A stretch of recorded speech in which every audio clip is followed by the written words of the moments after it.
Iniciamos la sesión. Adelante, doctor Bellera, todo suyo. Muy buenas noches. Bueno, gracias a todos por estar acá en el Spine Webinar, en esta segunda sesión relacionada con los abordajes retroperitoneales, anteriores, laterales y oblicuos. Hoy tenemos el gran gusto de tener al doctor Pablo Vela de Los Ríos. El doctor Pablo Vela es un connotado cirujano de columna en Latinoamérica. Es un gran amigo de Venezuela, nos acompañó el año pasado en el Congreso Nacional de Cirugía de Columna. El doctor Vela es neurocirujano egresado de la Universidad Nacional de Colombia, es AO Spine Fellowship en Denver, Colorado, el jefe de servicio de neurocirugía y cirugía de columna de la Clínica Los Rosales en Pereira, Colombia, es AO Spine International Faculty de Medtronic y de Johnson Johnson Proctor a International Faculty. Vicepresidente del capítulo de columna de la Flank. Él nos va a hablar hoy sobre el OLIF, la técnica quirúrgica, indicaciones. Y bueno, doctor Vela, sin más, otro preámbulo, por favor. Estamos muy contentos, muy agradecidos por su presencia. Las pantallas son suyas. Buenas noches. Buenas noches a todos. Gracias a Antonio, gracias a Fernando por esta invitación. No había escuchado, o sí había escuchado de esta iniciativa tan original y tan exitosa como la que han desarrollado ustedes los lunes con este Spine Webinar, y les agradezco inmensamente pues la invitación.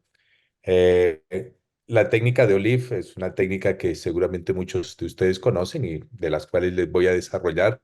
Yo ya llevo varios años haciendo esta técnica, así es que hay una experiencia un poco prolongada, más o menos desde hace unos eh, 10 años, 9 años estamos haciendo la técnica quirúrgica. Entonces, sin más, vamos a comenzar por, estos son mis conflictos de interés, ya los nombró Fernando. Las técnicas anterolaterales pueden ser de dos formas: la técnica pre-psoas, de la cual vamos a hablar esta noche, y la técnica trans-psoas, que es la técnica clásica desarrollada desde principios de los años 2000. Ambas son técnicas mínimamente invasivas, con tasas de fusión altas. Una de las grandes ventajas de estas dos técnicas es que se reconstruye el balance sagital en forma adecuada. Y un concepto que es muy importante, me parece a mí, en estas dos técnicas es la de descompresión indirecta, que por lo menos en la experiencia personal es efectiva en más del 90% de los casos. Y las indicaciones realmente son similares. Ahora, me parece que, en mi opinión, hay alguna ventaja en la presoas o UOLIF. Esta es una imagen clásica que ustedes conocen, y aquí están todas las formas que tenemos para llegar a abordar el disco intervertebral. Particularmente en la técnica OLIF se trata de aprovechar esta ventana que hay entre los vasos ilíacos y el psoas para llegar al disco y colocar una caja en esta posición. La que es comparable es el abordaje transpsoas, que en mi opinión tiene la desventaja de que tiene que atravesar un músculo, hay que abrirlo prácticamente, y entonces, pues, de acuerdo a la posición de los nervios del plejo lumbosacro, pues la tasa de complicaciones relacionadas con molestias en el muslo y en la pierna ipsilateral son un poco mayores que si lo hacemos por la forma oblicua o por delante del psoas. Es una técnica que fue descrita desde por allá del 1997. En esa época fue la técnica tradicional de Alif, como la describió originalmente Michael Mayer en Múnich, en Alemania. Y en la L5, el abordaje era, el abordaje era transperitoneal. Pero en L4, L5, si ustedes ven en esta imagen de este libro de 1999, era el abordaje tal cual lo hacemos ahora con la llamado Presoas u OLIF. Entonces, si nos vamos históricamente, estos abordajes mínimamente invasivos de las técnicas anterolaterales fueron desarrollados en Alemania por Michael Mayer, y a través de los años han ido creciendo en sus indicaciones y en sus modificaciones acerca de la técnica. Esta imagen nos muestra lo que les acabo de decir. Si nos atenemos a la figura izquierda, pues tenemos que atravesar el psoas en las técnicas de abordaje LLIF o de XLIF, cualquiera de las, o de LIF, de acuerdo a cada una de las compañías que lo proveen, pero en el OLIF nos vamos por delante y la manipulación del plejo lumbosacro es bastante menor. Recuerden que el psoas, especialmente en el E4, el E5, es un músculo de un volumen bastante grande y entonces hay que manipular esta estructura de forma importante. Entonces, en resumen, el psoas desplazamos el muslo, rechazamos el plexo hacia atrás. El neuromonitoreo es opcional y pongo opcional, yo casi nunca lo utilizo, excepcionalmente lo utilizo, no hay necesidad de hacer neuromonitoreo y eso hace que sea un poco más ágil esta técnica. Esto que le pongo aquí, la posición del cirujano, me parece muy importante porque en el abordaje pre-psoas, el cirujano uno está por delante del paciente y eso hace que sea ergonómicamente más cómoda la cirugía. Y finalmente uno puede hacer también la técnica en el E5, S1 en la misma posición, con la misma incisión o con dos incisiones y entonces vamos a tener un abordaje mucho más grande. Al lado derecho pues están las diferencias con el abordaje trans-psoas. Las complicaciones también son diferentes. La manipulación del plejo lumbosacro es mayor en el trans-psoas que en el pre-psoas. La lesión de la raíz contralateral, y ahora les voy a hablar un poco más de eso, es más común en la pre-psoas. Las lesiones vasculares son un poquito mayores en el pre-psoas y la lesión del simpático también es más común en el OLIF o pre-psoas. Esto es muy importante que lo recuerden y lo tengan en mente y que confíen en este concepto y es la descompresión indirecta, como les dije, en la inmensa mayoría de pacientes de este tipo de patología degenerativa, donde hay algo todavía de movimiento en las articulaciones posteriores, este concepto es muy importante. ¿Y a qué hace referencia?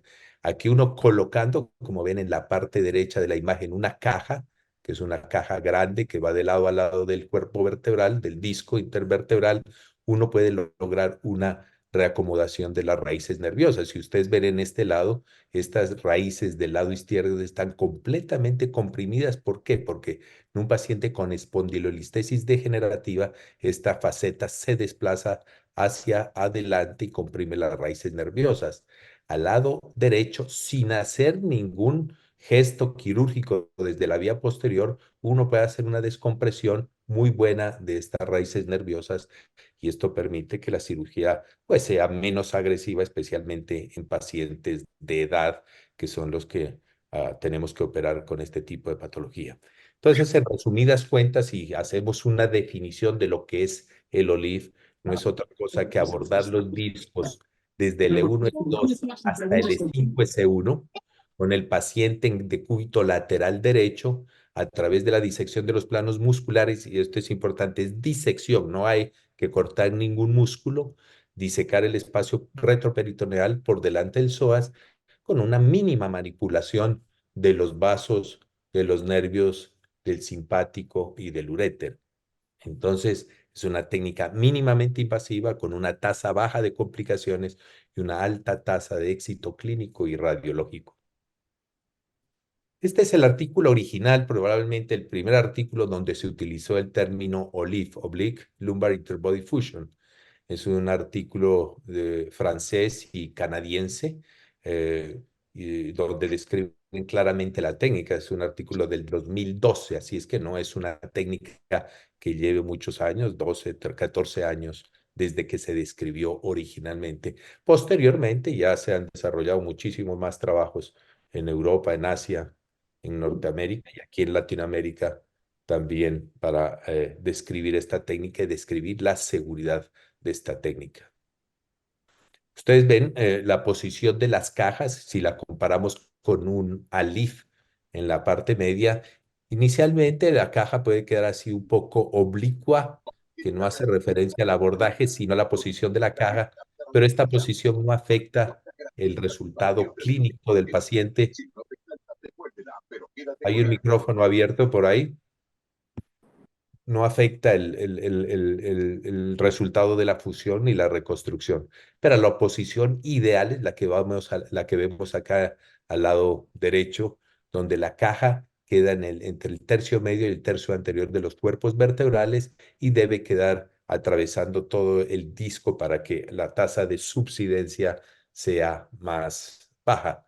Entonces, recuerden bien esta posición, recuerden bien esta estructura. Ahora, es muy importante que ustedes vean los vasos en la resonancia. No hay que hacer angiotag ni angiografías para saber cómo está la ventana, especialmente en relación con los vasos venosos, es decir, con la vena ilíaca izquierda, que rara vez en el E4, L5 está tan lateral que impide el abordaje. La arteria, en cambio, la arteria ilíaca con alguna frecuencia está por detrás del músculo, pero la arteria es mucho más fácil de manipular y entonces no es una contraindicación del abordaje que la arteria esté en el trayecto quirúrgico porque la podemos desplazar sin mayores dificultades. Entonces, ¿cómo es que se distribuye la cirugía, el quirófano en estos pacientes?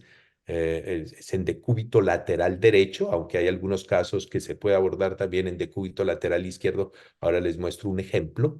El cirujano está por delante del paciente, el intensificador puede quedar en esta posición, el paciente está fijo en esa posición y podemos abordar fácilmente todos los discos de los cuales les acabo de hablar. Es decir, es una posición relativamente cómoda, relativamente rápida para lograr un buen abordaje de estos discos, que es fundamentalmente este trayecto. Esta es la cresta ilíaca, esta es la reja costal y este es el trayecto donde vamos a operar. Todo este espacio lo tenemos para operar. A diferencia del ex-sleeve o del transpsoas, la cresta ilíaca rara vez, por más alta que sea, implica un obstáculo anatómico para realizar esta cirugía.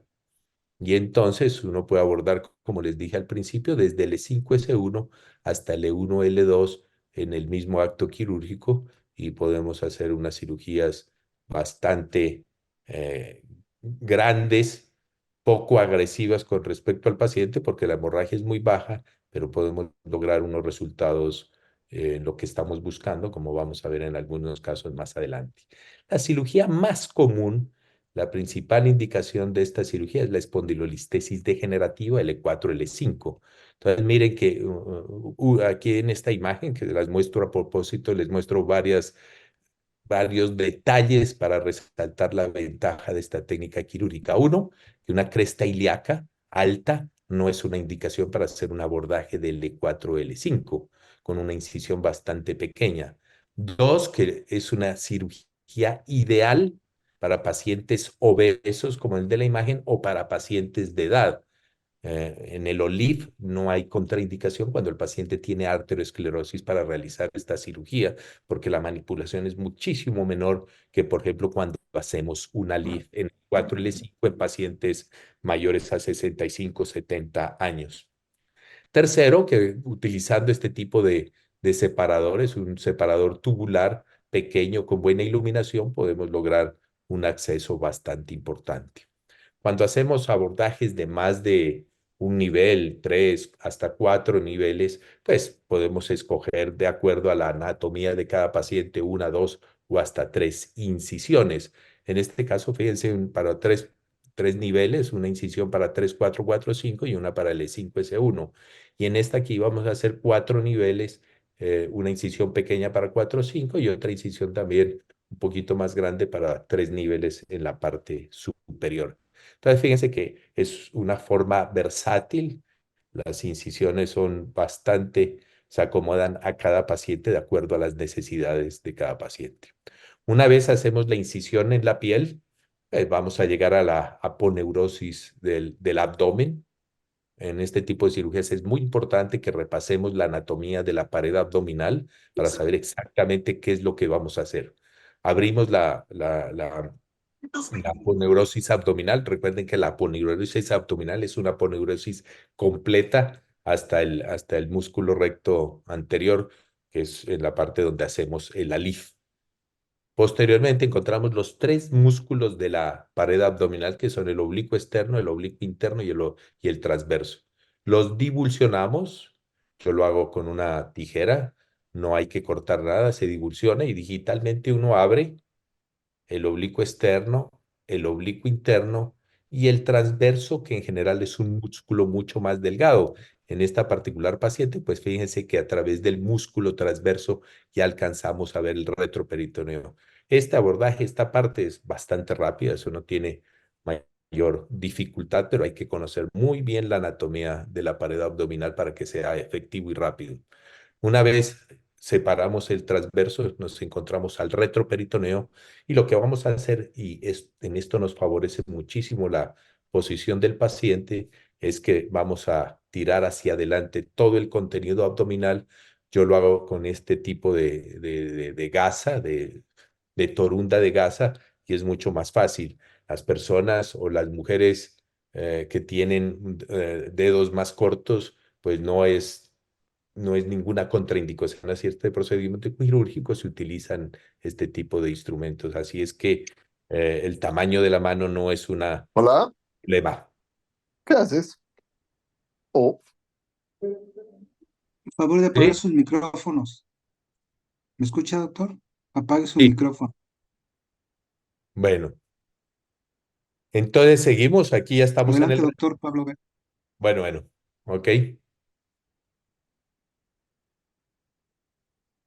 Adelante, doctor. Bueno, entonces una vez estamos en el retroperitoneo, lo vamos a tirar hacia adelante y rápidamente, y a mí yo les recomiendo en la técnica quirúrgica identificar las estructuras anatómicas porque esto va a evitar las complicaciones. Uno, identificar en la parte más superior el uréter. Es fácil de identificar, no es sino tocarlo con una pinza. Ustedes saben el movimiento arpetiforme que tiene el uréter. Posteriormente, la arteria ilíaca. En la inmensa mayoría de casos no vamos a tener que separar la vena y esta es la ventana que tenemos para abordar estos pacientes entre el psoas y la arteria. Entonces, vamos a rechazar hacia atrás el psoas y ahí vamos a encontrar nuestras estructuras. Dentro de las complicaciones están descritas lesiones en el uréter, muy poquitas en la arteria ilíaca, pero las del uréter, si ustedes no ven bien y no saben la anatomía de esta región, pueden lesionar este tipo de estructuras. Posteriormente nos encontramos la cadena del simpático, hay que separarla, no es difícil, es rápido, y el disco intervertebral lo separamos y entonces podemos acceder ya directamente al disco. En la imagen de la derecha, en las dos imágenes, ven la disposición muy anatómica, la abertura de los tres músculos y entonces ya con un clavo de Kirchner podemos identificar el disco con experiencia y a medida que ustedes hagan este tipo de técnica, todo esto que yo me he demorado casi 15 minutos en describirles la técnica quirúrgica para llegar al disco, no se demora más de 3, 5 y en los pacientes muy obesos 7 minutos. Es una técnica muy rápida y muy segura. Nosotros separamos entonces el psoas hacia atrás y entonces posteriormente se introducen estos dilatadores, que son 3, 4 dilatadores tubulares para estar seguros que estamos en el disco intervertebral. Estos dilatadores vienen marcados con los centímetros para ver qué tipo de separador tubular vamos a utilizar. Y esta es la posición en que queda el paciente, el psoas y los vasos y el uréter por delante de estas estructuras. Esta es otra vista en esta posición y colocamos nuestro separador automático. Este es un separador de una casa ortopédica, pero hay otros fabricantes que también se pueden utilizar. A pesar de que tradicionalmente se ha dicho que el Olive es una marca registrada de Medtronic, eso no es así. El Olive es un nombre genérico. Lo que es registrado es lo que en Medtronic lo conocen como Olive 2.5 y 5.1. Así es que no hay solo una casa proveedora de este tipo de técnica, pero este separador, pues es el separador tubular que utilizamos con más frecuencia en esta técnica. Una vez fijamos el separador, y esto es muy importante, sobre todo en L4, L5, no se olviden de fijar la valva superior. ¿Por qué? Porque en L4, L5, en la parte inferior, está la vena iliolumbar, y una lesión de la vena iliolumbar pues es más delicada que una lesión de una vena o de una arteria segmentaria, que rara vez ocurre, pero es una recomendación muy clara en este sentido. Siempre fijen la valva superior en L4, L5. En los otros niveles puede ser superior o inferior, pero yo prefiero en L3, L4 superior y en L1, L2 la inferior para poder rechazar las costillas hacia arriba y que no estorben durante el procedimiento quirúrgico. Ahí está el Kirchner en la posición adecuada, el separador. Y aquí fíjense que se hace la disectomía. La disectomía también es un procedimiento bastante rápido. No hay que sino utilizar un bisturí y unas pinzas de alligator, y usted puede atravesar hasta el lado contralateral. Con un disector, pues podemos probar que ya rompimos el disco contralateral y estamos seguros que podemos colocar nuestra caja. Esta es la maniobra, les voy a presentar un pequeño video. Miren la posición en que está al principio para introducir la caja, y esto es lo que se llama en la literatura la maniobra ortogonal. Entonces uno va volviendo la caja a una posición mucho más perpendicular con respecto al disco. Y esto es súper importante que lo hagamos siempre para evitar lesionar la raíz contralateral. Esto es una imagen de lo que les acabo de mostrar. Fíjense cómo está en esta posición de 45 grados el introductor de la caja y cómo debe quedar para evitar lesionar la raíz. Porque si ustedes siguen en esta posición, el paciente en el postoperatorio no se va a quejar del dolor en el lado izquierdo, sino de la raíz contralateral, y esa es una complicación que debemos evitar. Si en caso de que se presente esa complicación, porque se ha presentado, pues hay dos formas de resolverla. Número uno, al día siguiente entrar al paciente y, y de por vía posterior, a través de una laminectomía, impactar la caja para que se separe de la raíz, o en unas par de ocasiones hemos tenido que retirar la caja por el lado derecho. Este es un resumen del paso a paso de cómo se hace esta técnica quirúrgica. Esto marcamos siempre el borde anterior de los cuerpos vertebrales, que es donde tenemos un punto de referencia para saber, para introducir nuestros separadores. Con un Kirchner sabemos dónde está el disco, en este caso L4, L5 y L3, L4. Marcamos nuestro espacio, colocamos el separador. Una de las ventajas con respecto al transpsoas es que la caja queda en el tercio anterior, y me parece que eso favorece un poco o gana unos grados de lordosis a estos pacientes. Entonces, en general, cuando es de 2 o 3 niveles, yo prefiero siempre comenzar porque L4, L5, que es el nivel más difícil. En este caso, el segundo nivel ya está la caja colocada aquí en L4, L5, y pasamos al 3, L4 y hacemos exactamente lo mismo. Colocamos el probador, siempre que este está un poquito atrás, debe quedar mucho más adelante. Entonces, esta placa es súper importante para evitar que se nos vaya a lesionar la raíz contralateral. En este caso, debemos tirar más hacia adelante cuando introduzcamos la caja. Esta vista AP es para saber qué tan larga es la caja y para saber qué tan alta es la caja. La inmensa mayoría de cajas son de 10, 12 milímetros y de 50 o 55 milímetros de larga. La angulación es de 6 o 12 grados de acuerdo a lo que ustedes necesiten. Esta es la posición ideal de las cajas. Fíjense que está bastante anterior, lejos del borde posterior, y eso hace que sea una cirugía muy segura y que se logre una reconstrucción muy adecuada del balance sagital. ¿Cómo colocar los tornillos? Pueden ser percutáneos, pueden ser abiertos. Yo prefiero la técnica de Wilce, y prefiero la técnica de Wilce porque no me gusta irradiarme. Pero si ustedes tienen un navegador, pues el OARM o cualquier navegador, pues pueden hacerlo percutáneo. O si les gusta irradiarse, pues lo hacen percutáneo, no hay ningún problema. Me parece que eso no es lo más importante de la técnica quirúrgica.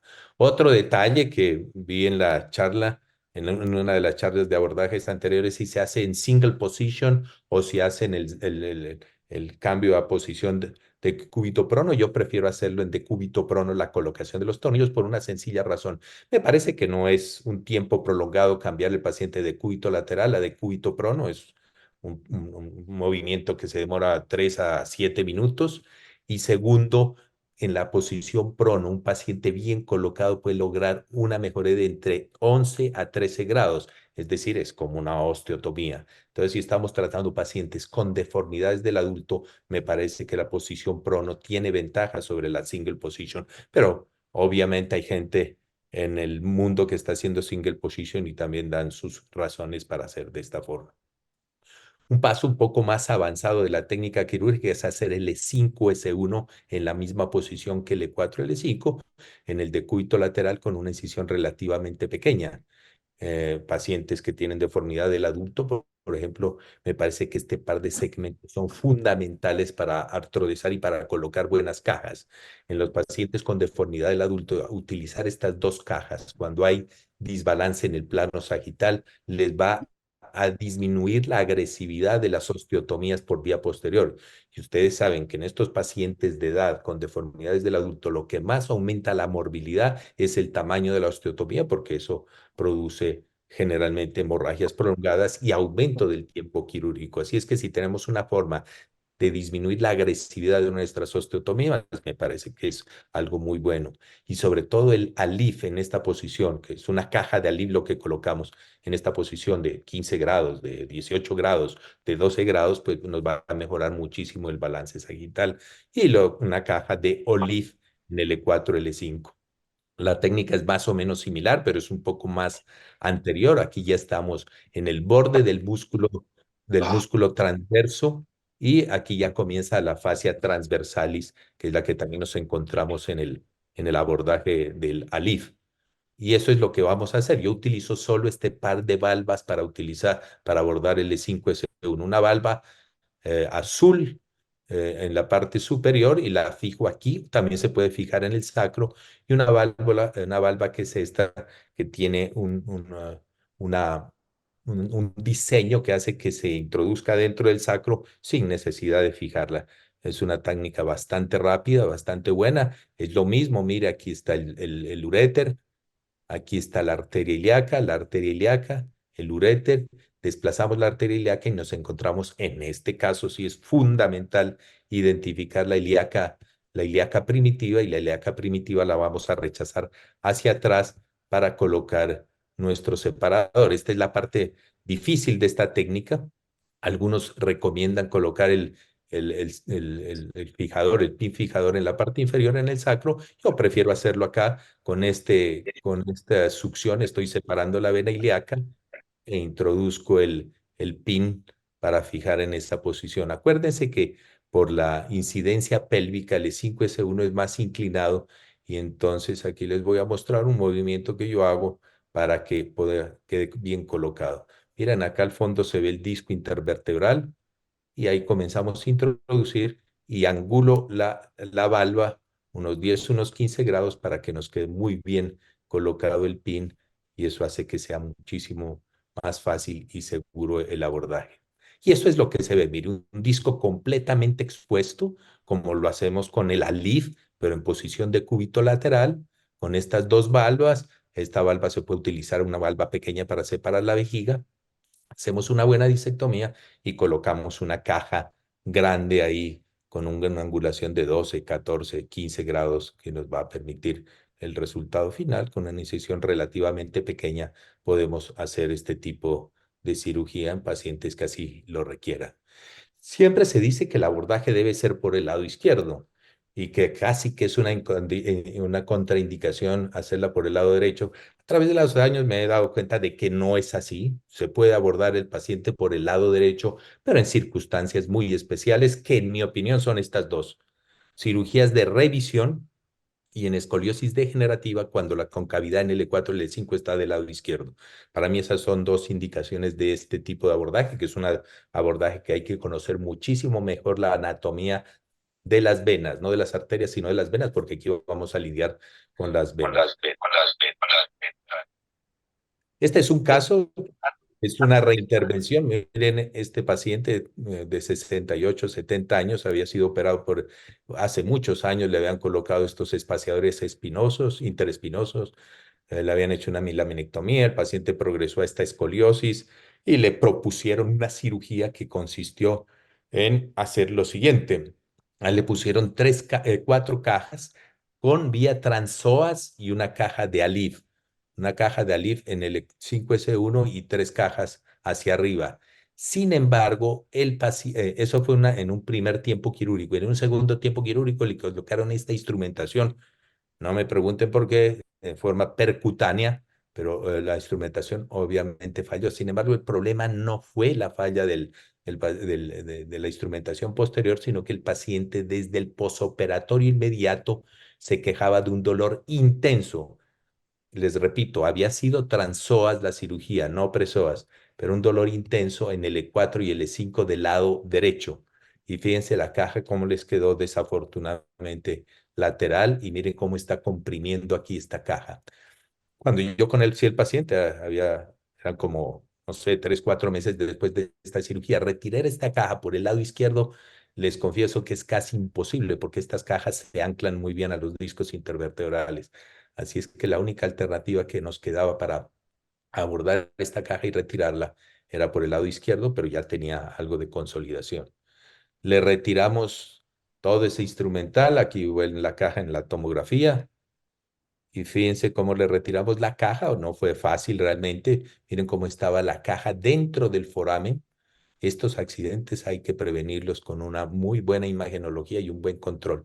Y finalmente le colocamos una caja de Olive, pero por el lado derecho. Entonces, eh, cuando se trata de revisión en estos casos, se puede hacer por el lado derecho en casos muy bien seleccionados y conociendo muy bien la anatomía. Este es el resultado del paciente como un año después. El dolor ha mejorado, el paciente tiene todavía disbalance sagital, pero ya no quiere ser sometido a ningún otro procedimiento quirúrgico. La mayoría de pacientes, como les dije, son pacientes con espondilolistesis degenerativa, casi más del 50% de los casos, deformidad y espondilolistesis, canal lumbar estrecho, deformidad del adulto, enfermedad del segmento adyacente, pseudoartrosis y algunos casos de infección que se pueden abordar por esta vía. Pero yo creo que la cirugía ideal del OLIF, en mi opinión, es la espondilolistesis degenerativa, L3, L4 o mayor, en forma mayoritaria en L4, L5. Estas son las complicaciones que hemos tenido. Subsidencia quizás es la más común, pero afortunadamente muy rara vez hay que revisar estas cajas. Estas cajas se terminan fusionando. Disestesias en el muslo, igual que en el transpsoas, pero en mi opinión es de más corta duración y de menos molestia en el posoperatorio. La lesión del simpático es más común, no hemos tenido lesión del uréter. La infección de la vía posterior, la vía anterior rara vez se infecta. Lesiones venosas importantes, solo un caso, una lesión de la vena ilíaca por no estudiar bien la anatomía preoperatoria, lesión de la raíz contralateral en 2 casos. Estos fueron en los casos iniciales. Y hernia incisional solo en un caso. Es muchísimo menos frecuente las hernias incisionales en este tipo de abordaje. Entonces les voy a mostrar algunos ejemplos de este tipo de cirugía en pacientes que se nos presentan a diario en nuestra consulta. Miren esta mujer de 84 años, la edad 84 años, pero una mujer con una calidad de vida bastante buena, que había recibido múltiples tratamientos para un dolor lumbar crónico y un dolor radicular, y ahora estaba con una claudicación a 10 metros, ya no podía caminar. Entonces uno dice, bueno, 84 años, ¿cuál es la cirugía menos agresiva? Una descompresión over the top podría ser una alternativa, pero una columna claramente inestable sería una buena opción, así sea una paciente de 84 años. Bueno, analizamos todo eso, le hicimos su radiografía. Y fíjense la inestabilidad de este caso. Primero, tiene una escoliosis y segundo, miren cuando el paciente está de pie, cómo se reduce el disco L4, L5 si lo comparamos con la resonancia magnética. Entonces, creemos que la cirugía menos agresiva para esta paciente es hacerle un OLIF en los 2 niveles, que es una cirugía bastante rápida, y unos tornillos por vía posterior tipo Wilce, que la técnica también es bastante rápida y realmente la agresividad en este tipo de pacientes, la hemorragia es bastante baja y el resultado es muy bueno porque no tenemos que hacer laminectomías, ni foraminotomías, ni over the top, ni nada de esas técnicas quirúrgicas. Entonces, vean el resultado a más largo plazo con una paciente que queda bastante satisfecha.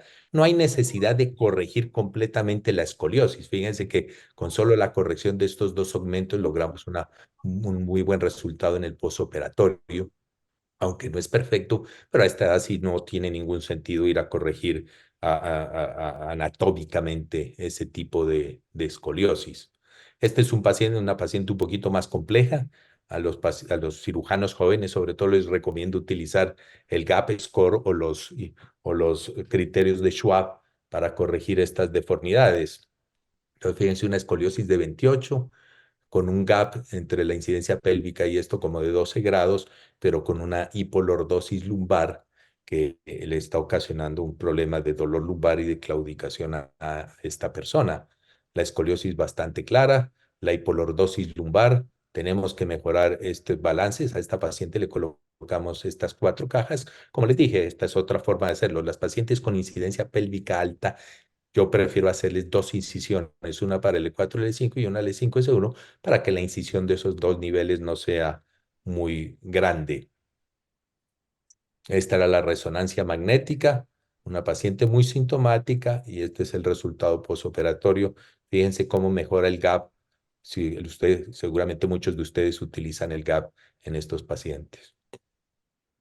Esta es otra mujer de 55 años. Todos estos pacientes, la mayoría son mujeres, tienen sintomatología muy parecida, dolor lumbar crónico, dolor en los miembros inferiores, radiculopatía y terminan en claudicación después de que han recibido durante muchos años bloqueos, radiofrecuencia, ozono, bloqueos transforaminales, bloqueos facetarios, el combo de analgésicos, opioides y neuromoduladores como la pregabalina, pero finalmente llega el paciente en un porcentaje de casos que no toleran más el dolor y entonces requieren este tipo de cirugías.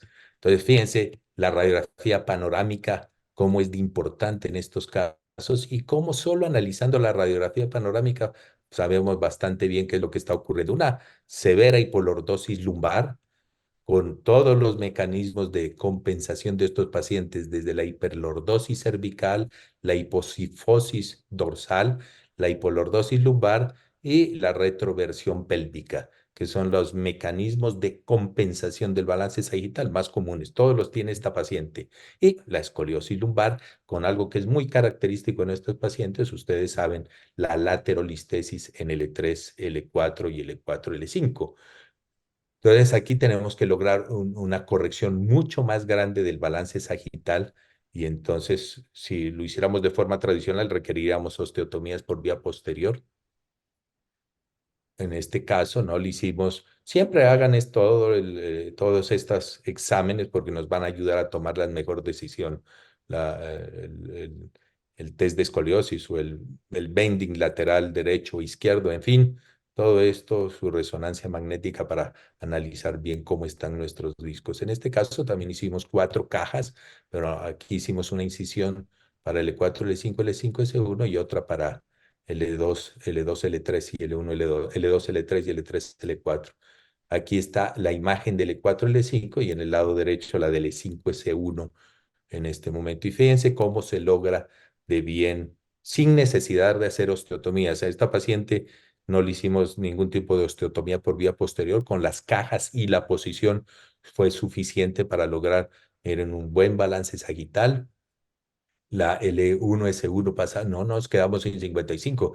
Es decir, si nos hubiéramos dedicado si solo hubiéramos tenido en cuenta los criterios de Schwab, nos hubiéramos quedado por aquí en 50, pero con esta técnica pudimos llegar a 66 de lordosis lumbar, que es una lordosis normal, bastante normal en este caso. Y fíjense cómo cambia la armonía de esta columna desde la hiperlordosis cervical, es decir, ya es una postura menos antálgica que la que vimos al principio. Entonces, fíjense que podemos hacer esto. Aquí está la comparación del pre y posoperatorio. Se corrige bastante bien el balance coronal y se corrige muy bien el balance sagital en estos pacientes y eso está directamente relacionado con la calidad de vida de estos pacientes. Estos pacientes mejoran mucho su calidad de vida después de estas cirugías porque uno a veces se cuestiona si una cirugía tan costosa en unas personas de una edad bastante elevada son justificadas.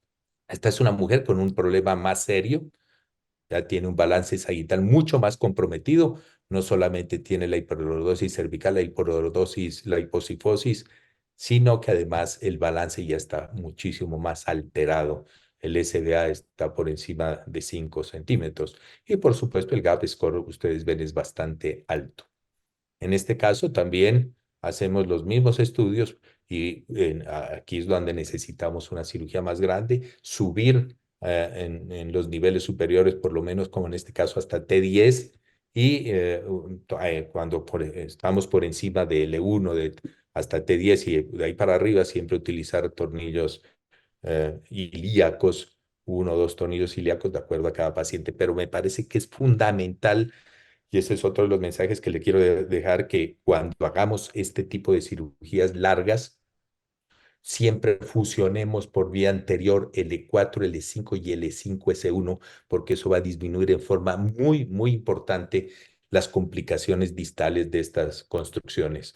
Las complicaciones proximales dependen de otras cosas, pero si queremos evitar complicaciones distales, siempre coloquen cajas en L4, L5 y L5S1. Hay un número que a mí me gusta decirlo en estas charlas y es el número 35. Si ustedes en cualquier tipo de deformidad del adulto, en cualquier tipo de curva de Russell, sea 1, 2, 3 o 4, si logran una lordosis de 35, 38 grados en esos dos segmentos, L4, L5 y L5S1, van a tener bastante asegurado el éxito de estas cirugías. Aquí es un detalle. En este caso utilizamos una caja hiperlordótica en L5S1 y una caja de 15 grados en L4, L5 y aquí sí le hicimos osteotomías de Schwab tipo 2 o de Smith-Petersen, como la quieran llamar, en el segmento L3, L4 y arriba en T12, L1 para lograr esta reconstrucción. Pero entonces ya no hay necesidad de hacer osteotomías de subtracción pedicular en estos casos, como se hacía hace varios años. Entonces la calidad de vida en estos pacientes mejora en forma importantísima. Este es un caso que me gusta mostrarlo porque es un caso aparentemente sencillo, con una espondilolistesis L3, L4 y una discopatía severa aquí en L5, S1.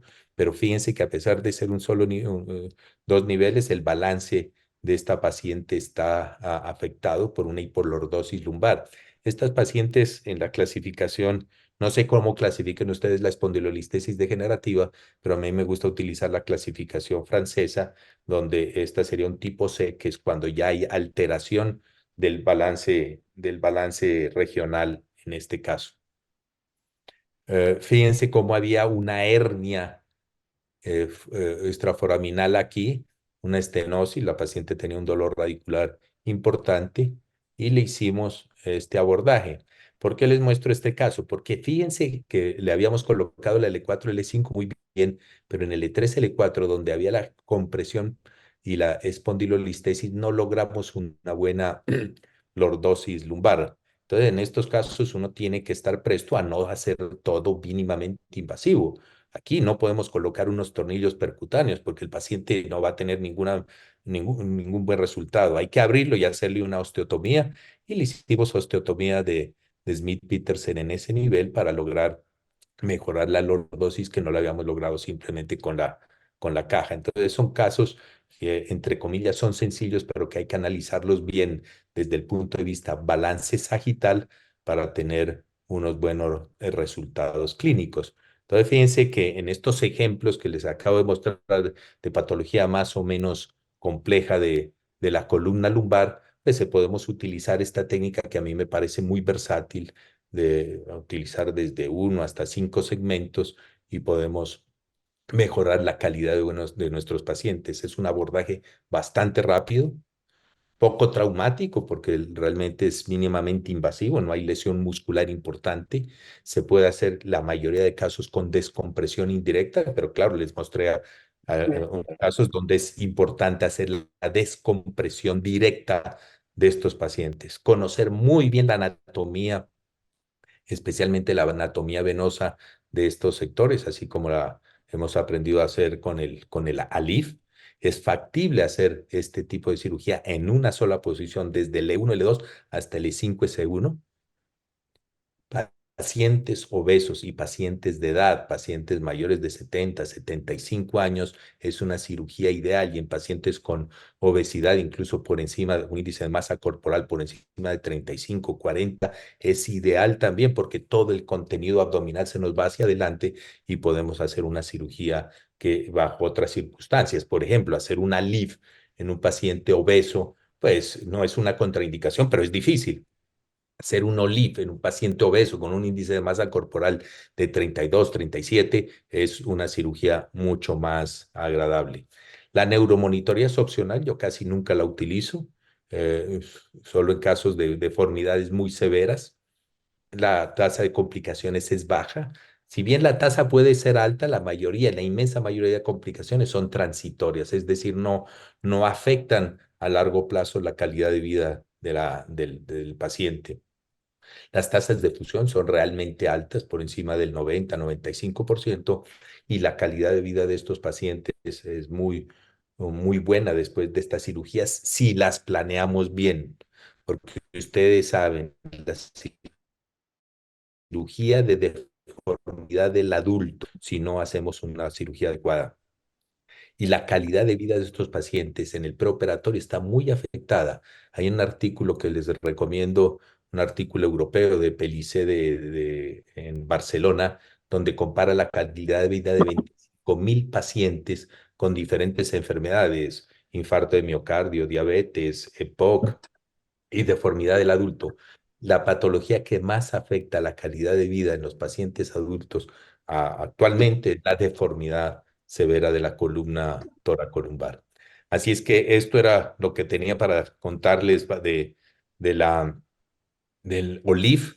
Si tienen alguna pregunta, con mucho gusto. Antonio, Fernando, doctor Guzmán. Sí, doctor, excelente presentación. La verdad es un tema muy, muy interesante en la manera de cómo abordar este tipo de pacientes. Hay un doctor que se llama Arturo Espínola Rodríguez, que en la serie de casos que usted presentó, que son 6, que desde su punto de vista eran problemas de tipo infeccioso, y que si ahí usted opta por colocar o no una caja con la técnica de OLIP, y si también le hace o no instrumentación. Eso es lo que está preguntando el Ok. doctor en casos de infección. Esa es una pregunta bastante interesante. Sí, es una técnica muy buena, especialmente en pacientes con espondilodiscitis piógena, que es una patología que vemos cada vez con más frecuencia, por lo menos en mi país se ha vuelto muy frecuente. No tenemos tanta tuberculosis, pero sí tenemos una incidencia relativamente alta de espondilitis piógena, sobre todo en pacientes diabéticos, en pacientes que están en diálisis renal. En fin, sí, me parece una buena técnica. Aquí la pregunta fundamental es la controversia que existe entre colocar o no colocar cajas de PIC o de metal en estos pacientes. Inicialmente siempre se decía que se debían colocar solo cajas metálicas, es decir, cajas de titanio. Sin embargo, hay algunos estudios que vienen de la India y de Egipto, donde se utilizan cajas de PIC y se puede hacer sin ningún problema. Así es que si no tengo cajas de PIC, perdón, si no tengo cajas metálicas de titanio, se puede utilizar la caja de PIC con bastante seguridad actualmente. Ahora, la segunda parte de la pregunta, si se hace o no instrumentación por vía posterior, siempre, siempre, siempre, siempre colocar los tornillos, salvo los casos de algunos pacientes con síndrome de segmento adyacente, en pacientes con buena calidad ósea. Es la única indicación que yo tengo para hacerlo standalone. En el resto de pacientes siempre coloco tornillos transpediculares.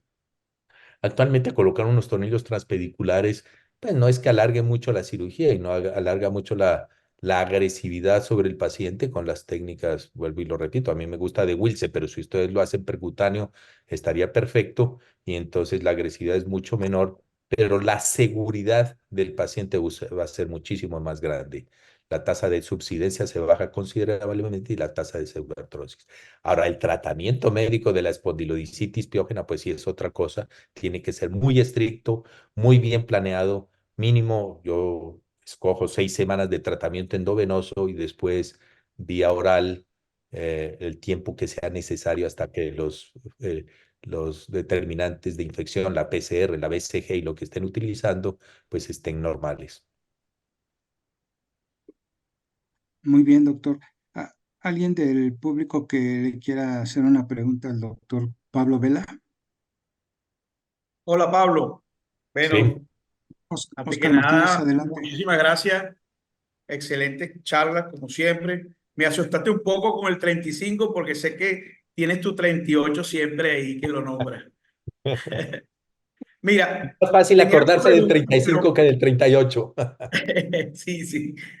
Te tengo una pregunta, Pablo.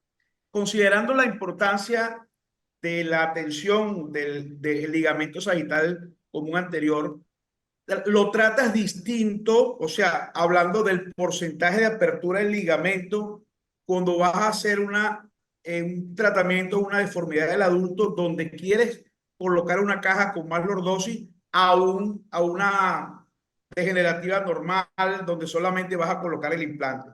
Abres más el ligamento en los casos donde vas a colocar una caja más lordótica, en los casos donde vas a ir al tratamiento del desbalance sagital del adulto. Esa es una pregunta muy buena. Es lo que Juan Uribe describió como ACR. El ACR no es otra cosa que liberar el ligamento vertebral común anterior. Él lo hace con la técnica de transpsoas. Es más fácil hacerlo con la técnica de presoas porque uno está directamente ahí y entonces es más fácil. Ahora, no me gusta mucho esa técnica, te soy sincero. ¿Por qué? Porque colocar una caja hiperlordótica que no sea ALIF, es decir, más, y considero hiperlordótica más de 18 grados, la tasa de subsidencia y la tasa de desplazamiento es más alta. Entonces, yo prefiero colocar una caja hiperlordótica en el E5 S1, ahí sí de 15, 18 grados con tornillos, y pues vos sabes que en el ALIF no hay que hablar de ECR, directamente abrimos el ligamento común anterior, no existe ese problema. Y en el L4, L5, L3, L4 coloco una caja de 12 o 15 grados y en esos casos en donde el desbalance sagital es alto, yo prefiero hacer una osteotomía de Smith-Petersen en ese nivel. Y con eso logro unos 10, no es que se logre, si es una caja de 15 grados, no es que se logre una corrección de 15, en eso hay que ser claro. Se logra una conexión entre 10, 12 grados solo por la caja. Y con unos 7 grados que logramos con una osteotomía de Schwab tipo 2 o de Smith-Petersen, pues es lo mismo que un ACR que tiene esas complicaciones que a mí no me gustan. Entonces, si me preguntas a mí, prefiero no hacer ICR. Lo he hecho, pero no he quedado muy contento. Gracias, Pablo. El Ujú. doctor Martínez tiene la mano levantada. Oscar Oscar, Martínez. sí. Sí, muy buenas noches, doctor Pablo Vela, lo felicito. Excelente ponencia. Y sobre todo que estamos muy penetrados con hacer fusiones lumbares, ya sabe todas las vías que hay. Y Ujú. una de las preocupaciones a largo plazo, y le pregunto si ha tenido la enfermedad del segmento adyacente. Y la otra pregunta es, ¿qué tipo de injerto utiliza para sus casos? Bueno, dos buenas preguntas. La, Como vieron en la estadística, yo tengo un número relativamente importante de segmentos adyacentes tratados por esta vía. La mayoría, si distribuimos esos segmentos adyacentes, la mayoría de pacientes son post-TLIF, con T de tetero, TLIF, la mayoría de esos pacientes. Y un número relativamente bajo de pacientes son por OLIF. Ahora, una cosa importante es el tiempo de evolución. Obviamente, los pacientes que hacíamos TLIF, yo ya no hago TLIF en ningún caso, hace muchos años no lo hago, pero el clip tenía ese defecto que no logra una buena corrección de la lordosis segmentaria y por tanto probablemente es más alta la incidencia de segmento adyacente. Con el OLIF y con el ALIF, si bien vemos segmento adyacente, es un poco menos frecuente, pero igual el tratamiento es el mismo. Si el paciente presenta segmento adyacente, tenemos que analizar bien el balance sagital y ver qué tipo de cajas colocamos. Si es un paciente relativamente joven, con buena calidad de hueso, le ponemos una caja de OLIF standalone. Ahora hay unas cajas con tornillos anterolaterales que facilitan esa situación. Pero si el paciente es mayor, una mujer mayor de 60, 65 años, yo prefiero alargar la instrumentación por vía posterior. La mayoría de sustituto óseo que utilizamos es matriz ósea desmineralizada. Cada caja de estas se rellena con 2.5 centímetros de matriz ósea. La ventaja es que tenemos que utilizar muchísimo menos sustituto óseo por la vía posterior que lo que utilizábamos antes. Entonces, 2.5 centímetros de matriz ósea es suficiente en la gran mayoría de casos. Ahora, ¿cuándo logramos una fusión ósea adecuada y cómo valorarla con las cajas? Es más tardía que si utilizáramos, no sé, proteína morfogenética o, o injerto autólogo. Con la proteína morfogenética, a los 3, 4 meses ya estamos viendo se ven unas masas óseas adecuadas. Con la matriz ósea se demora 6, 8 meses hasta un año. Lo importante es que no haga subsidencia. Si no hace subsidencia, él va a pegar. Eso es lo uno. ¿A cuándo utilizar? He utilizado en algunos casos injerto autólogo en pacientes con patologías metabólicas o proteína morfogenética en pacientes con artritis reumatoidea. Cuando hay artritis reumatoidea y el paciente tiene una deformidad espinal, ahí sí utilizamos la proteína morfogenética. Muchas gracias, doctor, y lo felicito, excelente exposición. Gracias, Oscar. Hay muchas preguntas, doctor Dale. Vela. Hay una, dice el doctor Martín Tejeda Barrera, lo manda saludos y dice la posibilidad de subsidencia en pacientes con osteoporosis y también si nos puede mencionar tus complicaciones y la forma en que las has resuelto. Bueno. Hola Martín, un saludo. Un saludo a Martín en Hermosillo. No, no es Hermosillo, ¿no? No, Bueno, sí, sí, es Hermosillo. Hermosillo. Es de Sí, Hermosillo el doctor. sí, sí. Bueno, la osteoporosis es una enfermedad que es casi en todos estos pacientes que operamos de deformidad del adulto tienen osteoporosis, así es que no es una excepción, sino más bien la regla. Pero hay dos cosas que me parecen importantes a analizar en los exámenes, en la radiografía de estos pacientes. Uno es si hay o no espondilosis en los bordes de los discos intervertebrales. En estos pacientes, cuando hay espondilosis, rara vez hay subsidencia.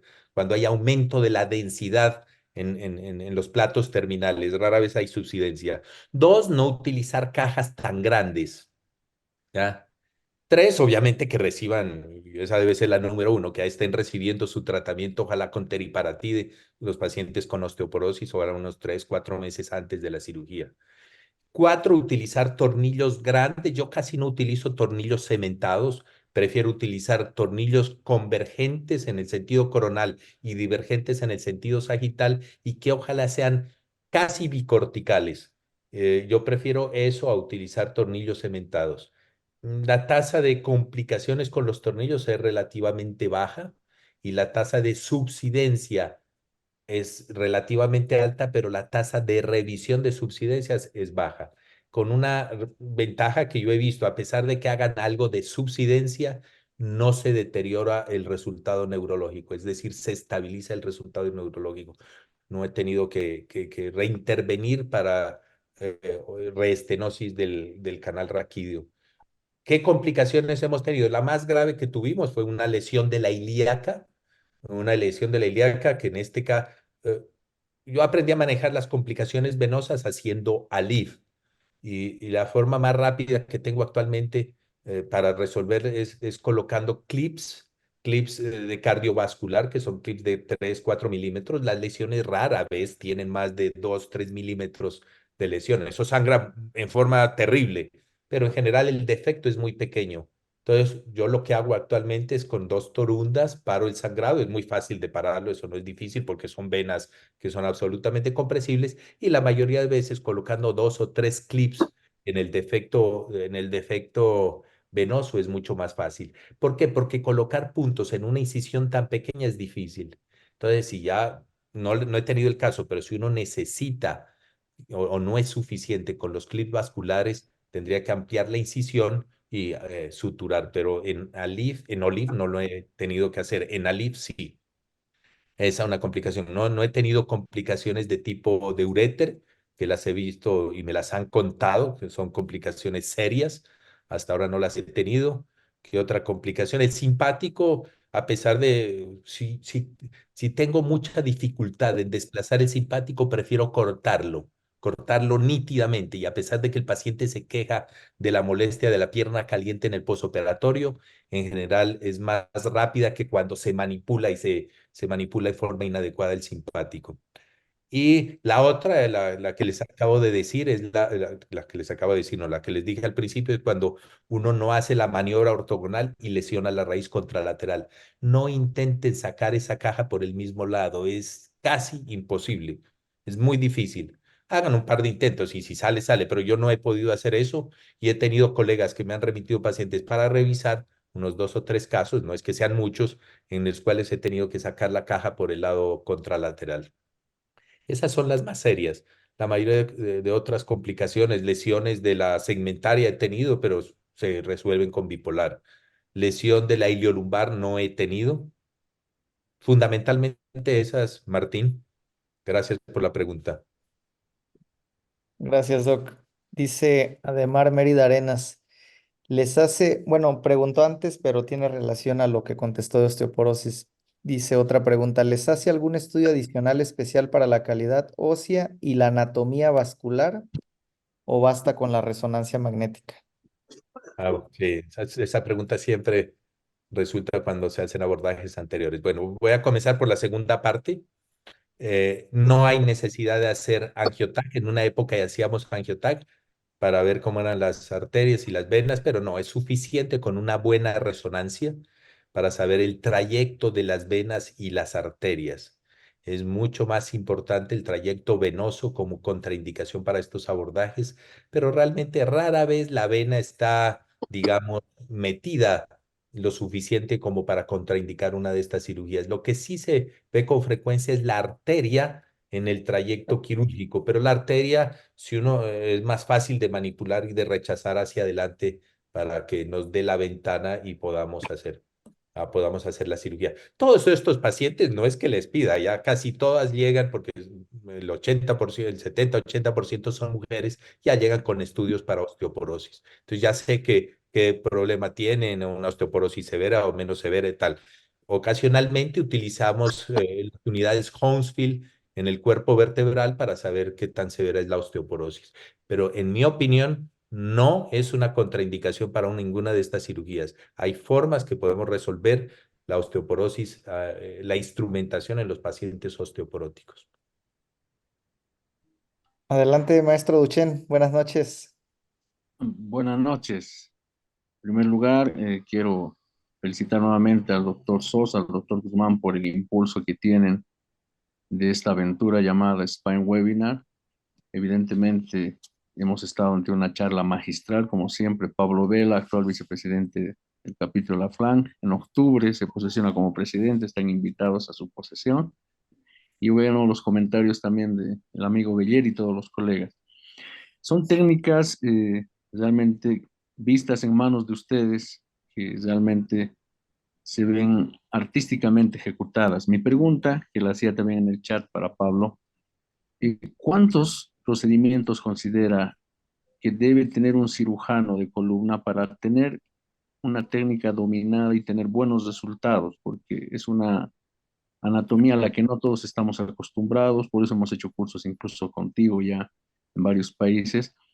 Pero ¿cuántos procedimientos crees tú que tiene que asistir un cirujano para tener una expertise suficiente y no tener complicaciones, no tener que llamarlo al vascular, no tener que tener otro cirujano de apoyo que no sea del equipo de columna.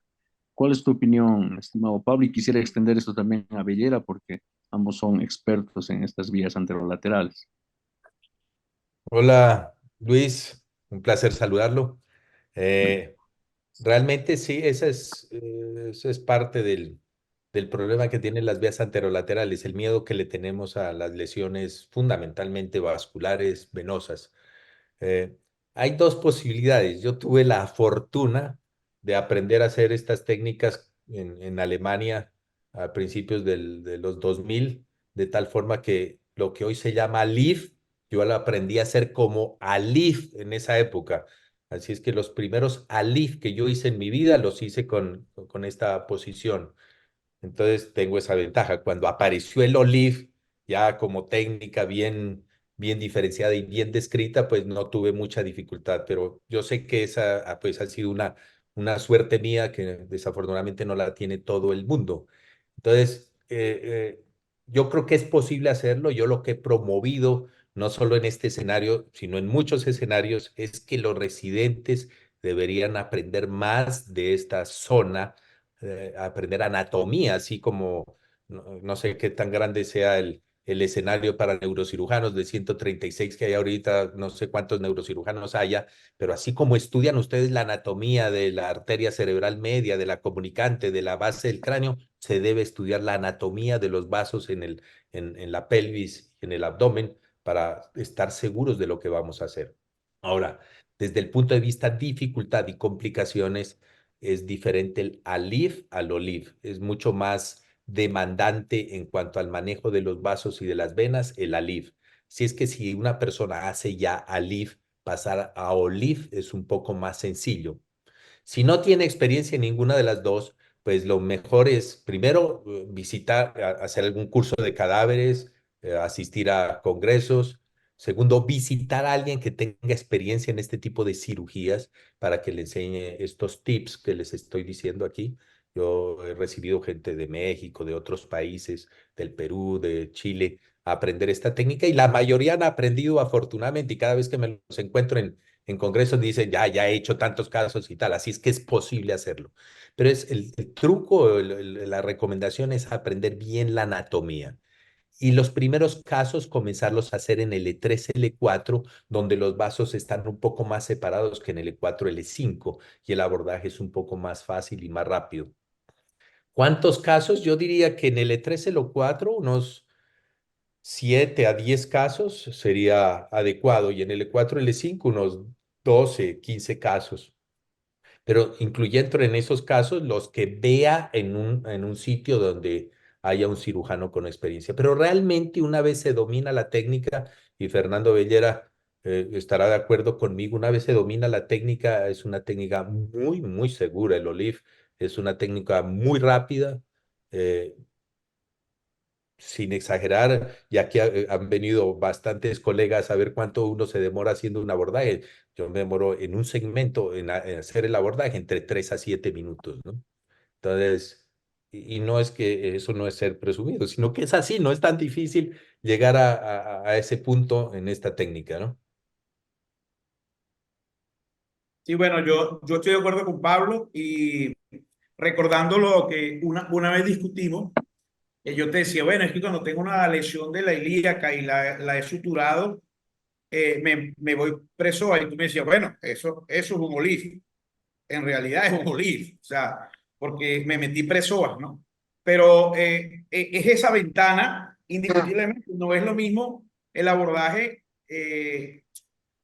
al acceso, porque tú en el abordaje lateral te metes pues, por los tres músculos que bien describiste y por vía anterior, a pesar de que la caja la pongas presoa, te metes en la ventana trasladando al recto anterior. O sea, es una ventana anatómicamente distinta. Pero hablando, estoy totalmente de acuerdo contigo, mientras más lateral vas, es mucho más sencillo porque hay menos riesgo de contacto, incluso en los pacientes ancianos, donde no queremos tropezar esa arteria ateromatosa, vamos, presoa. Y es un abordaje anterior, pero metemos la caja presoa para no tener tanto contacto con la musculatura. Eh, Yo pienso que es aprender la reacción que vas a tener frente a una complicación vascular. Eso yo creo que es el punto cardinal, ¿no? Porque es ahí donde se puede complicar, que no puedas detener un sangramiento. Mi amigo, el francés, dice que no hay ningún problema. Él le pone el dedo o la torunda y llama al vascular. De verdad que sí, pues. O sea, si tienes esa posibilidad, no dejes que se salga toda la sangre. Deténla, ¿eh? Y después ves qué pasa. Pero el tip es aprender a cómo resolver la complicación vascular. Indiscutiblemente, todas las complicaciones de la cavidad retroperitoneal son importantes. Yo tuve una lesión de ureter y me di cuenta el día siguiente. Gracias a Dios que en esa época dejaba drenaje y salía un líquido amarillo por el drenaje. Entonces, pero lo que el dato es saber controlar una lesión vascular. Mi recomendación es que los primeros abordajes haya alguien en tu cercanía que te pueda ayudar a resolver la complicación, que tenga esa certeza que no vas a tener una complicación fatal en tu quirófano. De acuerdo. Muchas gracias. Buenas noches, doctor Pablo Vela. Doctor Guzmán, desde la Ciudad de México. Primero, pues felicitarlo, es una excelente plática, es un tema muy, muy importante y muy interesante sobre los abordajes anterolaterales, pero sí también es necesario y visualizar que en estudios por resonancia magnética en cortes axiales nos va a dar el corredor de OLIP. Y hay una clasificación por ahí de unos doctores, Berbeo y Díaz, que de acuerdo a la clasificación y la posición que tienen los vasos, si está muy, muy estrecho, sobre todo el nivel del E5, S1, en relación al psoas y la arteria.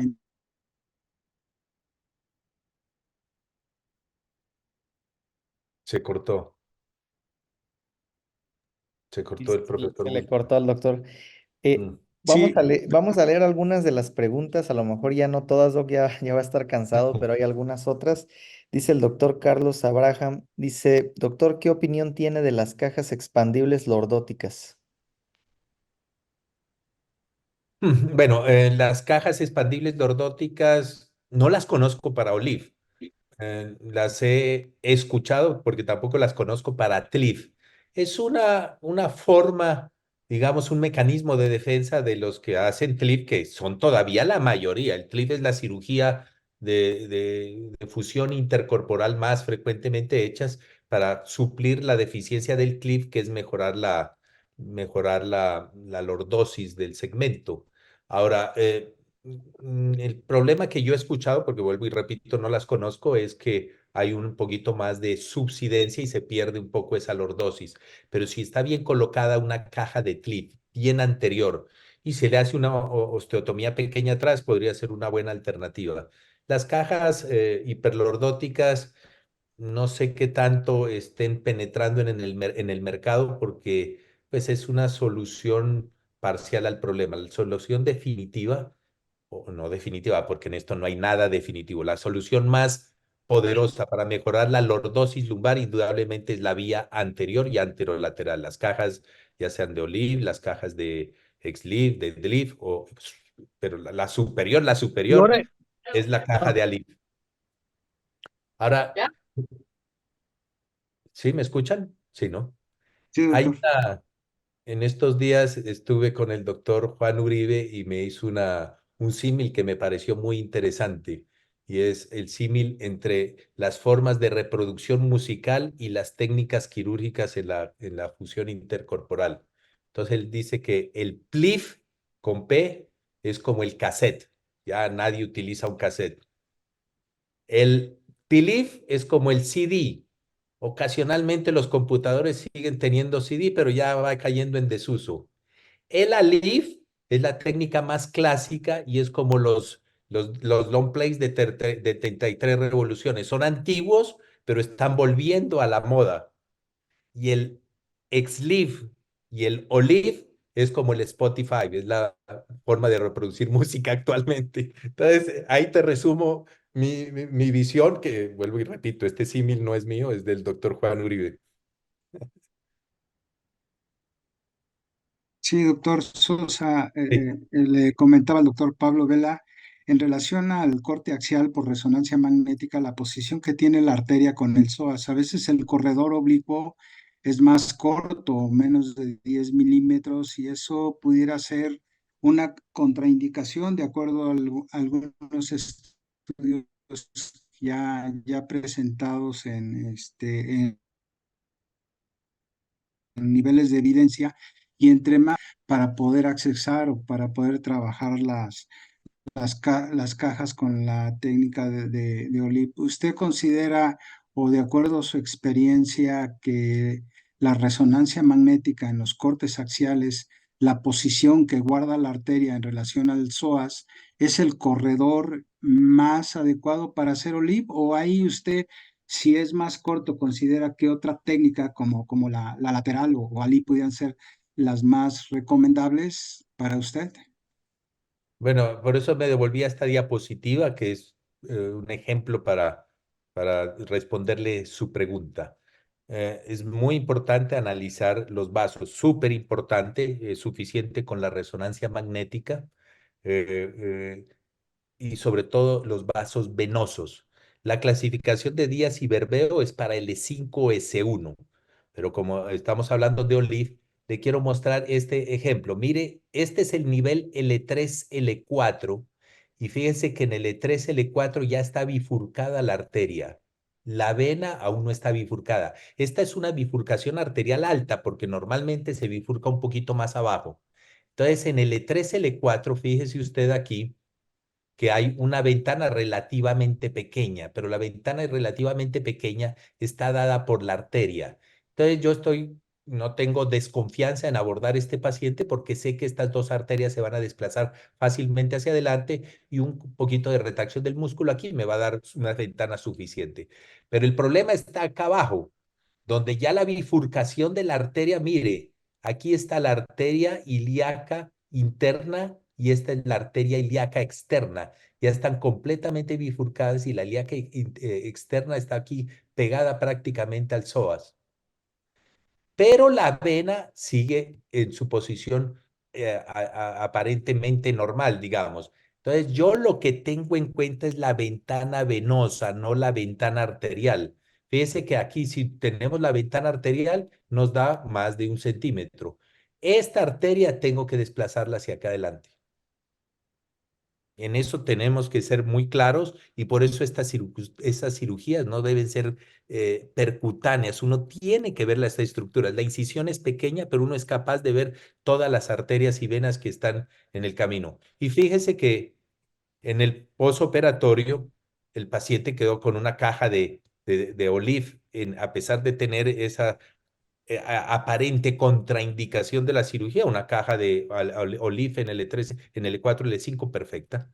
Entonces, este es un ejemplo para responderle lo suyo. Lo que determina, en mi opinión, la ventana no es la arteria, sino la vena, pero con la salvedad de que tenemos que ver la arteria para rechazarla hacia adelante. No puede ser una cirugía ciegas, es una cirugía que debemos ver las estructuras. Un poco diferente a lo que es el transpsoas, que la cirugía es un poquito más ciega porque vamos atravesando ahí y el control del nervio y en fin, ahí no están las venas afortunadamente y las arterias, pero es una cirugía entre comillas más percutánea que lo que debería ser esta cirugía. Mi recomendación es que la incisión Sí, debe ser doctor. pequeña, Eh, pero bien hecha. Sí. Para que pudiera quedar más claro, usted habla de la maniobra ortogonal. Si Ujú. bien estamos haciendo el procedimiento o la colocación de la caja de manera oblicua, si metemos la caja a un cuarto, la mitad, ahí es cuando tenemos que hacer la maniobra ortogonal, y básicamente podría ser una maniobra como la de Xlip o la lateral, que ahí es cuando ya, vamos, cambia totalmente la dirección o la posición de la caja. ¿Es correcto para todos los que estamos escuchando su Es plática? correcto, es absolutamente correcto. La maniobra ortogonal debemos comenzar a hacerla, no cuando estemos posicionando la caja. La maniobra ortogonal debe ser comenzada a hacer desde que comenzamos a hacer la disectomía y desde que colocamos el Kirchner para identificar el disco. Es decir, no colocarlo completamente oblicuo, sino ya lo vamos moviendo un poco hacia atrás. De tal forma que cuando ya estemos haciendo la disectomía, estemos lo suficientemente ubicados del tercio medio hacia anterior para que después no sea difícil hacer lo que estoy ejemplificando aquí. Mire, aquí está entrando la caja en 45 grados. Si seguimos aquí, vamos a lesionar la arteria. Entonces, lo que tenemos que hacer es pasar esto a esta posición, así como lo muestro en el video. Mire, mire ahí. Y cuando comienzo a hacer la maniobra ortogonal, al segundo martillazo, mire usted, uno, dos, y ya comienzo. Y dele, hasta colocar la caja completamente perpendicular. O sea que es un movimiento continuo de la maniobra. Y se comienza a hacer apenas entre unos 5 o 6 milímetros la caja, no hay que esperar tanto tiempo. Y uno ya en esta posición, fíjese la posición en que está el separador tubular y la posición en que queda la caja. Y esto, un poco contrario, no sé si ustedes han visto otras charlas de Olive, que algunos cirujanos colocan este separador al revés, es decir, lo que está aquí anterior hacia atrás. A mí me parece que es más difícil hacer la maniobra ortogonal porque esta parte que en este caso es posterior anterior del separador tubular, es mucho más cerrada y es más difícil de atravesar el separador. Esa es la maniobra ortogonal. Si ustedes la hacen con seguridad, con claridad, en general se evitan esta complicación, ¿no? No sé si quedó claro, doctor Guzmán. Sí, sí, sí, desde luego, sí, muy interesante. Mire, espere.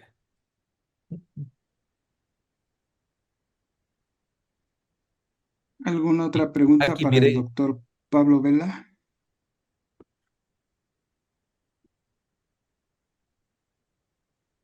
miren este ejemplo también, creo que es la siguiente.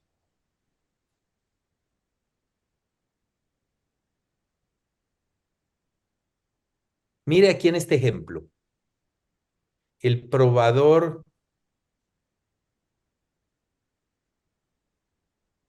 Mire, aquí el probador me había quedado mal. En esta posición no puedo dejar la caja porque está muy cerca a la parte posterior del disco y el riesgo de lesionar la raíz contralateral es alta. Pero yo soy consciente, ya tomé la imagen, esta imagen, por eso es muy, muy, muy importante. Entonces ya sé que la caja no la puedo dejar en esta posición. Tengo que hacer más disectomía hacia anterior para colocarla la caja en esta posición. Mire la diferencia entre el probador y la caja. Entonces son cosas que ocurren durante el procedimiento quirúrgico, pero que uno tiene que primero saber resolverlas para que el resultado clínico sea mucho mejor. Pero esas son las partes fundamentales importantes de esta cirugía. Y lo que Doctor, decíamos, y Fernando, Ujú. Fernando Bellera también hacía referencia, mire, esta paciente tiene una aterosclerosis importante. La aterosclerosis no es una contraindicación para el OLIV, como sí para el ALIV, porque el riesgo de embolismo arterial es un poco más alto.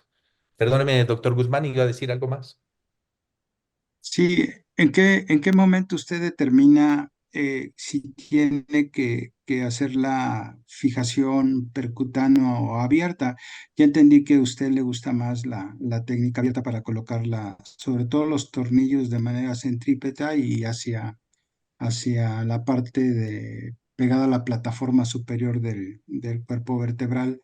Estos criterios que usted tiene está relacionado con el balance global de todo lo que es el balance sagital, considerando al GAP o a Surgimab, o cómo decide usted cuántos grados le faltan, porque si bien es cierto las cajas hiperlordóticas que coloca usted o que tiene cierta corrección y le hace falta balancear más la columna vertebral, toma los criterios de Schwab y toma lo que le ordena el GAP para poder hacer la corrección por la vía posterior. Uy, sí, eso es fundamental, eso me parece muy, muy importante cuando vamos a operar una deformidad.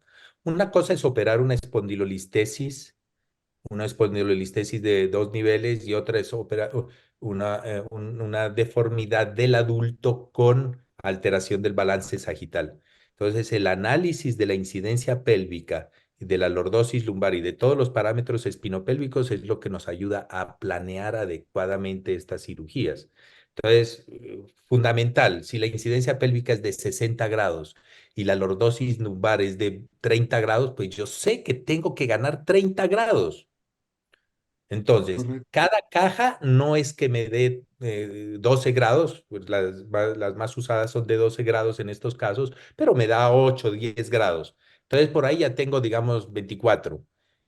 La posición del paciente, y eso está descrito en un artículo por Lenki, es una buena posición te da 11 grados más. Entonces, fíjese que con esas cosas yo ya sé que me voy a ganar unos 20, 22 grados. Si necesito un poco más, o como en un caso que les mostré, que yo no quedé contento con la caja, entonces le hago una osteotomía. La inmensa mayoría de osteotomías, no digo, el 100% de las osteotomías actualmente con el uso de cajas son Schwab tipo 2 o tipo 1, es decir, Smith-Peterson o Ponte. Smith-Peterson pues en la columna lumbar. Entonces son osteotomías de más bajo grado. Eso te va a ayudar unos grados más. Eso es para calcular bien cuánto vamos a lograr de lordosis, pero todas es una sumatoria. Ahora, ¿cómo colocar los tornillos? En una deformidad del adulto no podemos colocar tornillos percutáneos, porque con los tornillos percutáneos no vamos a lograr mejorar el balance sagital, va a quedar in situ. Entonces no podemos hacer una deformidad, yo la prefiero hacer abierta. Ahora, si he logrado una deformidad corta, digamos, de 3, 4 niveles, si he logrado con las cajas un buen balance, hago un Wiltse. No hago percutáneos por una sencilla razón, no me gusta irradiarme. Y los que lo hacen, los admiro y los respeto, pero no me gusta. Ahora, los que hacen con neuronavegación, me parece que es una buena alternativa, porque entre otras cosas he visto que incluso personas expertas en colocar tornillos percutáneos nunca quedan así como les muestro estos 3 tornillos, no quedan en abanico, casi que quedan paralelos y eso, en mi opinión, no es tan bueno para el segmento adyacente y para el balance sagital. Pero esas son las razones. Ahora, la gran ventaja del Wiltse es que los tornillos quedan bastante convergentes en el sentido coronal y eso es bueno para evitar las complicaciones. Entonces son una suma de detalles para lograr los objetivos que estamos buscando en deformidad del adulto, ¿no? En escoliosis degenerativa o deformidad del adulto. Pero yo lo que los invito, y sobre todo a los cirujanos jóvenes, es que estudien todos sus pacientes en los parámetros espinopélvicos. Eso les va a ayudar desde una espondilolistesis degenerativa hasta una deformidad severa del adulto. Si ustedes estudian eso, probablemente el resultado y las complicaciones van a ser menores. Muchas gracias, Doc. Muchísimas gracias. Gracias. Pues bueno, vamos a... Maestro Bellera, ¿está por ahí? Pues Acá estoy, por Antonio. cuestiones de tiempo, la verdad le agradecemos muchísimo esta clase magistral, igual que la previa del doctor Bellera, que pues vamos viento popa con abordajes anterolaterales. Y bueno, sin más, para no quitarle el tiempo al doctor Bellera y clausurar este Spine Webinar, pues llegó a 167 usuarios que lo estuvieron viendo, doctor Pablo, pues muy buena su clase, muchísimas gracias, aprendimos sin duda mucho. Bueno, nada, la invitación es para el próximo lunes, donde vamos a tener a un gran amigo, al doctor Luis Pimenta, hablando de abordaje lateral trasoa en posición prona. Muchas gracias, doctor Vela. Gracias por la colaboración y al doctor Guzmán y al doctor Sosa, pues como siempre, por esta tribuna majestuosa y ambiciosa del Spine Webinar. Que todos tengan muy buenas noches. Buenas noches a todos, Gracias. gracias Gracias, maestro Gracias. Vela, doctora. gracias. Buenas Saludos, noches, buenas Vale, un noches. placer. Saludos a todos. saludos a todos. Que estén bien. Saludos. Nos vemos en Santiago, Pablito. Listo.